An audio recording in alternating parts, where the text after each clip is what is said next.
تقدیر کے ایونٹ میں ہونا کیا ہے میں آخر بتا دوں.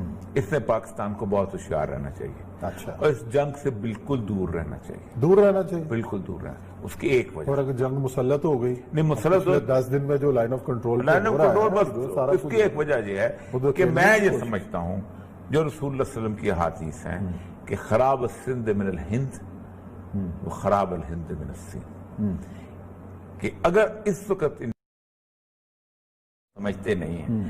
آج سے تقریباً 40-50 سال پہلے، 70 سال پہلے، 80 سال پہلے جو سمجھتے تھے کہ انڈیا جو ہے اس میں ہندو جو ہیں اتنے سے تو کون بولتا ہے، ہندو تو آرام سے بیٹھے ہوئے پرسکون قوم ہے.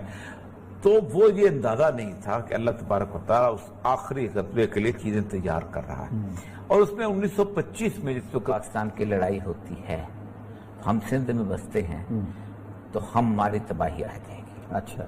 اور یہ صاحب چینی وزیر خارجہ نے آج بھارتی ہم منصب اپنے ایس جے شنکر سے ٹیلی فون پر رابطہ کیا. اس سے تقریباً 8-9 مہینے پہلے جس وقت پینٹاگون اسٹریٹجی آئی تھی تو ہم نے اس سے بہت تفصیل سے گفتگو کی تھی کہ پینٹاگون نے اس پورے ریجن کے اندر اپنے لیے بہت سارے حلیف ہیں وہ اکٹھے کر لیے ہیں.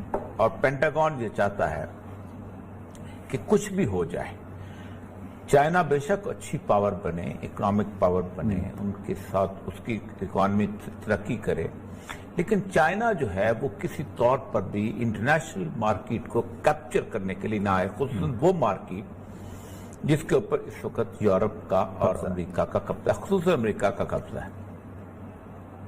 یورپ کے ساتھ چائنا نے بہت بڑا اس کے بعد ہوا یہ کہ جب پینٹاگون اسٹریٹجی آئی، اس میں سوائے پاکستان کے ہر ملک اس ریجن کے اندر موجود تھا، ایک پاکستان نہیں تھا اور ایک چائنا نہیں. صحیح.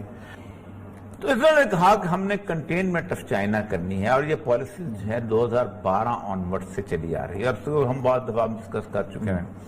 لیکن نومبر کے اندر ایک پینٹاگون اسٹریٹجی آئی ہمارے، کیا انہوں نے کرنا کیا ہے. اور آپ دیکھیں کہ اس پورے ریجن کے اندر 3,70,000 امریکی افواج جو ہیں وہ وہاں پر موجود ہیں.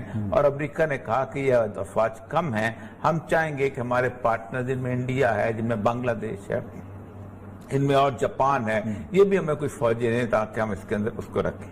اور اس کے ساتھ ساتھ یہ تھا کہ امریکہ کی شپس بھی وہاں ہیں، کیونکہ بنیادی وجہ یہ ہے کہ چائنا اپنے سمندر سے جو چیزیں نکالتا ہے وہ جب نیچے سمندر میں آتی ہیں تو ایک انڈونیشیا اور ملائیشیا کے درمیان ایک چھوٹی سی ایک جگہ بنتی ہے جہاں سے جہاز گزرتے ہیں.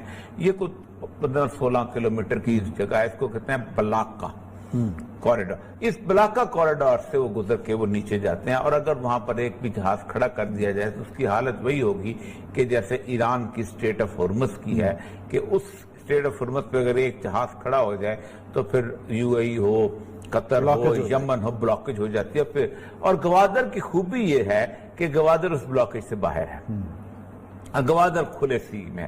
گوادر کی دوسری بڑی خوبی یہ ہے کہ گوادر دنیا کی واحد نیچرل پورٹ ہے.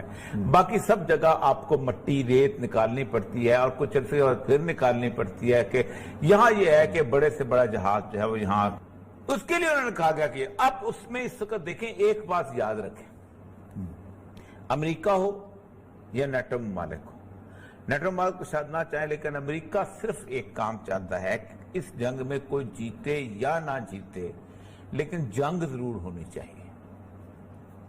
کیونکہ جیتنا جو ہے خواہ امریکہ کو کوئی پرواہ نہیں، چین جیتے یا امریکہ جیتے.